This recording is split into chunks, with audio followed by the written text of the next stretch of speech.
Assalamu alaikum. This is our project of PLC-based intelligent load management system at consumer level. This all is our designing circuit and hardware assembly. This is our HMI. This is our PLC Firtech 14 MAR. These are our 4 relays which are used for logic operations. This is our charger design giving us 12 volts. This is an EV battery. Battery will be charged here and load will be consumed here. These are our critical loads like bulbs, fans at homes, etc. which we are not controlling. We will directly turn them on and off using the button. This is our air conditioner circuit. We are using Pelticar devices in which one side heats and another gets colder.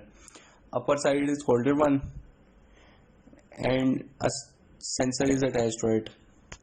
This is our rolling pump. As soon as the lower side heats, we will pass fresh water so it maintains heat and upper side gets colder.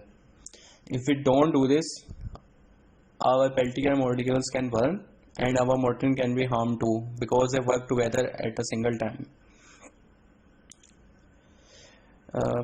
Pelticar is in series and rolling pump is in parallel.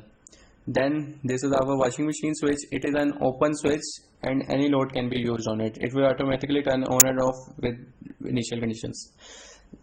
This is a rod which will be used as a water heater. This is a sensor. It will be our heating filament which will be used to heat the liquid. Then this is our power supply of 12 volts. Specifications are written on it. In our hardware, we are taking line and ground from through it. This is our negative 12 volts. This is our 12 volts. Positive 12 volts. Its supply can be calibrated from here as there is a potentiometer here. This is our Arduino. Arduino is getting 5 volts directly from adapter.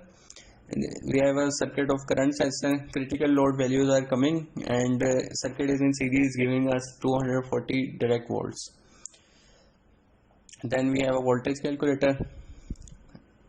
This is our transformer that converts them into 6 volts instead of 12 volts as Arduino does not rate more than 5 volts. So we have used a voltage divider circuit.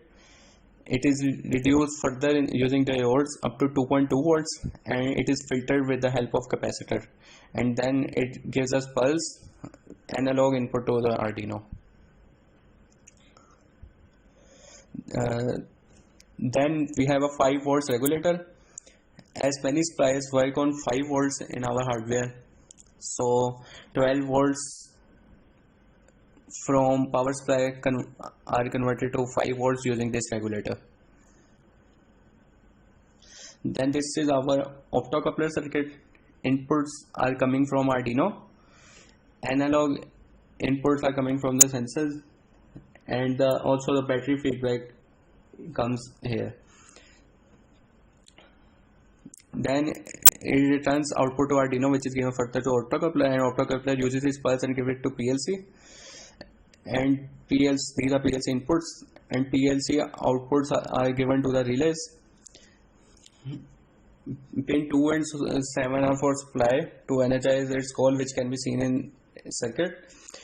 Pin 3 is used for output which goes to our devices.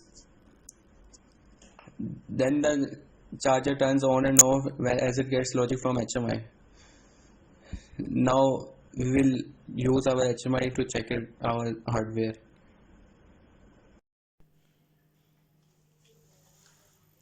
Now I will be representing that how our electronic devices operate with the help of our HMI. We have given some initial conditions which must be true in order for the electronic devices to operate. Even if they are on manual or auto mode, the initial conditions must be met. Then we have assigned some required conditions through our HMI, through which the devices stop working after those conditions have met. First of all, I will be showing the air conditioner. I will turn it on. It starts working. It starts operating, and it turns off after the required condition is met. Similarly, we have a circuit or electronic device of heating filament. When I turn it on, it starts operating. As you can see here, it starts operating, and it will stop operating when the required condition is reached. That temperature sensor is attached here. When the required temperature is reached, it stops operating. Similarly, here we have an open switch, which is known as washing machine. Anything can be attached to it, and it has given some initial conditions through which it will turn on and off. Similarly, we have a circuit of through which our battery will be charged. Here it can be turned on, put it on charging, and now it will start charging, and its level can be seen on the HMI, how much charge it is, and we can set how much charging we want.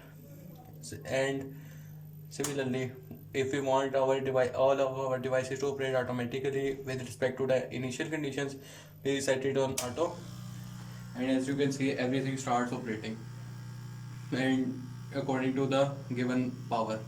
Thank you.